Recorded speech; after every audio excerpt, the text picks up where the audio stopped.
जय श्री राम। बहुत स्वागत आपका आपके अपने बेहद खास कार्यक्रम में। मैं हूं आपके साथ आपका अपना डॉक्टर राजेश साहब। 28 अगस्त 2026 को चंद्र ग्रहण है। 28 अगस्त 2026 को चंद्र ग्रहण है, इसको ध्यान रखिएगा। इससे पहले 12 अगस्त को सूर्य ग्रहण लग चुका है, यानी विद इन 15 डेज 2 ग्रहण। मैंने सूर्य ग्रहण पर एक डिटेल वीडियो आप सबको बना करके दिया था, आप सब लोगों ने उसको बहुत ध्यान से देखा। अब चंद्र ग्रहण का वीडियो आप सबके लिए बना रहा हूं, ध्यान रखिएगा। क्या प्रभाव होगा, किस पर होगा, कहां कैसा रहेगा, सारी जानकारी डिटेल में दूंगा और वैदिक और शास्त्रोक्त जानकारी दूंगा। यदि आप चाहते हैं अपने बारे में स्पेशली जानना तो नंबर दिख रहा है, कॉल करके अपॉइंटमेंट लेकर के मुझसे बात कर सकती हैं, कर सकते हैं।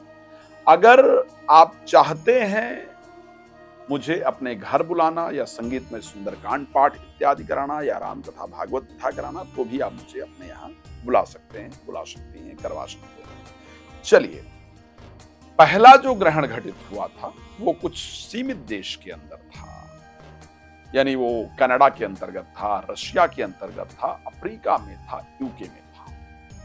लेकिन अब जो 28 तारीख को चंद्र ग्रहण घटित होना जा रहा है, दैट इज वेरी डिफरेंट। एक तो सबसे पहली बात कि इसी दिन रक्षाबंधन है। रक्षाबंधन मनाएं ना मनाएं, कैसे मनाएं, ये भी एक बड़ा विषय है। लेकिन दूसरा विषय बहुत इंपॉर्टेंट है कि ये ग्रहण जो है कहां पर दिखाई देगा। भारतीय समय के अनुसार ग्रहण का जो प्रारंभ है सुबह 8:04 पर यह ग्रहण होगा और 11:22 तक ये ग्रहण रहेगा। अब ये जो ग्रहण है ये खंडक ग्रास चंद्र ग्रहण है, यानी खंडक ग्रास मीन्स ये पूरी तरह से इसमें चंद्रमा विलुप्त नहीं होगा या पूरी तरह से पृथ्वी चंद्रमा को नहीं ढकेगी, बल्कि कुछ पार्ट जो चंद्रमा का है वो निश्चित रूप से ढका जाएगा, वहां चंद्र ग्रहण घटित होगा। अब ये चंद्र ग्रहण कहां पर स्पेशली दिखाई देगा, कौन सी कंट्रीज हैं जहां पर दिखाई देगा, उस पर चर्चा करें। लेकिन मैंने पहले वीडियो में ये कहा था कि सूर्य ग्रहण का जो इंपैक्ट है, अगर वो सूर्य उदय से 4 घंटे के अंदर हो तो उसका जो प्रभाव होता है वो जनरली 4 महीने के अंदर होता है। फिर मैंने उसके अलग अलग टर्म्स बताए थे। लेकिन चंद्र ग्रहण किसी भी समय लगे तो उसका 1 महीने के अंदर इंपैक्ट देखने को मिलता है। चंद्र ग्रहण का जो प्रभाव है वो 1 महीने के अंदर ही हमेशा दिख जाता है। ये चंद्र ग्रहण सद्भिषा नक्षत्र और कुंभ राशि के अंतर्गत घटित होने जा रहा है।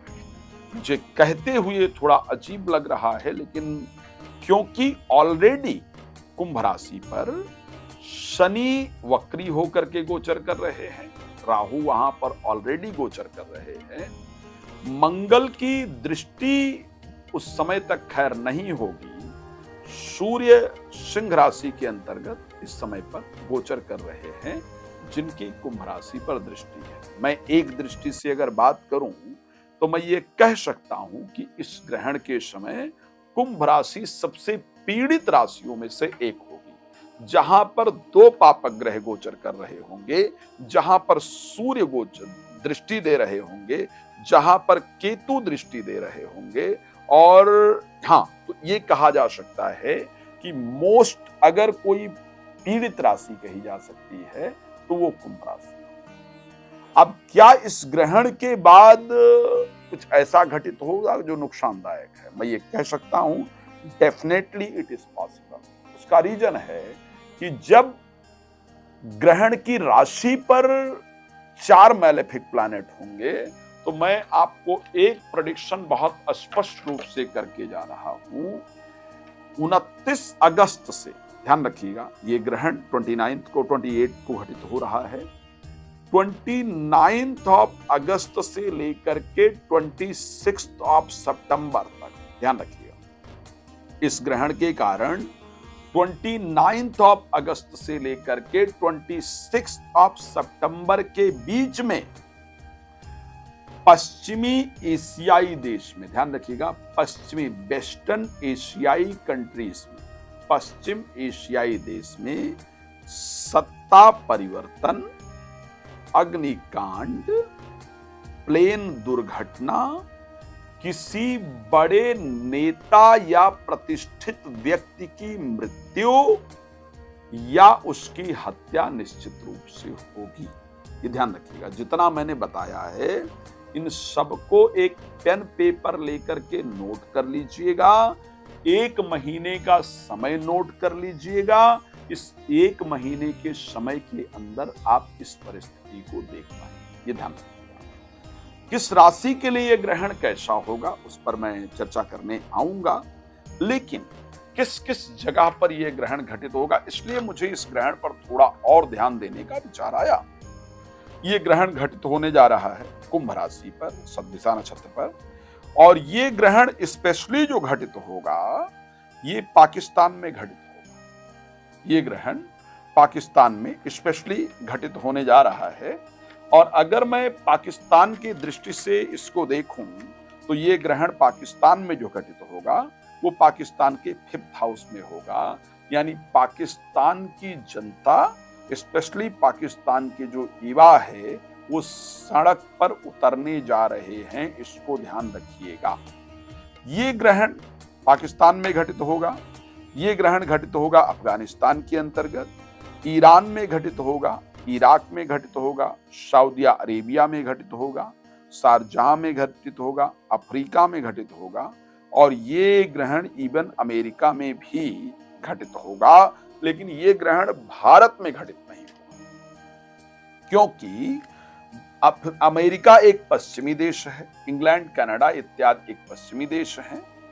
अब क्योंकि ये ईरान में भी घटित हो रहा है, पाकिस्तान में भी घटित हो रहा है, इराक में भी घटित हो रहा है, सऊदीया में भी घटित हो रहा है, अमेरिका में भी घटित हो रहा है। ऑलरेडी इजराइल को अगर हम छोड़ दें, जबकि आई थिंक जो पिछला ग्रहण घटित हुआ था, पिछला वाला ग्रहण भी इजराइल के अंतर्गत पिछला वाला ग्रहण नहीं था, लेकिन क्योंकि ये ग्रहण अमेरिका और ईरान के अंतर्गत घटित हो रहा है दोनों कंट्री में, और दोनों कंट्रियां अभी लड़ रही हैं। दोनों कंट्री में ये ग्रहण घटित होने से दोनों की जो वार्ताएं हैं उस पर बैड इफेक्ट पड़ेगा।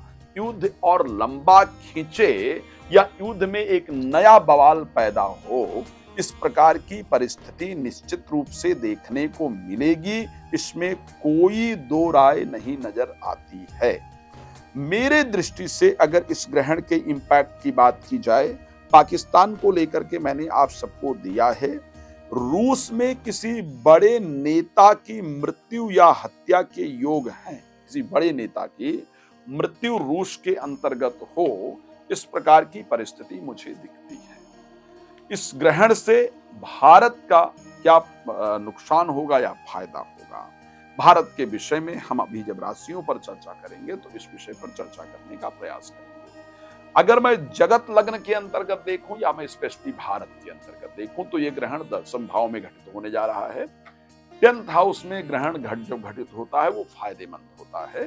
भारत के दृष्टि से ये ग्रहण फायदेमंद होगा, क्योंकि ये ग्रहण भारत में नहीं दिखेगा। इसलिए किसी प्रकार के धार्मिक किसी रीति रिवाज को फॉलो करने की जरूरत नहीं है।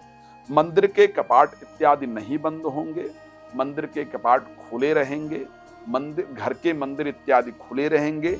प्रेग्नेंट जो महिलाएं हैं या कोई भी व्यक्ति, सारे जो उसके कार्य हैं वो नॉर्मल तरीके से फॉलो करेंगे। आपको उसमें कुछ भी नया इधर उधर करने की आवश्यकता नहीं है।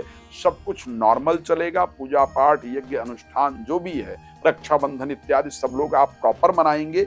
अगर आप भारत में रहते हैं तो जो व्यूअर्स मेरे रहते हैं अफगानिस्तान में या पाकिस्तान में, बहुत सारे लोग हैं, ईरान, इराक, सऊदी अरेबिया में रहते हैं या अमेरिका में रहते हैं, तो आप लोगों को जरूर ग्रहण और सूतक काल को अवॉइड करने की आवश्यकता होगी। उस पर मैं ट्राई करूंगा, स्पेशली एक वीडियो बना करके दे दिया जाए जिस पर आप लोग ध्यान दे पाए।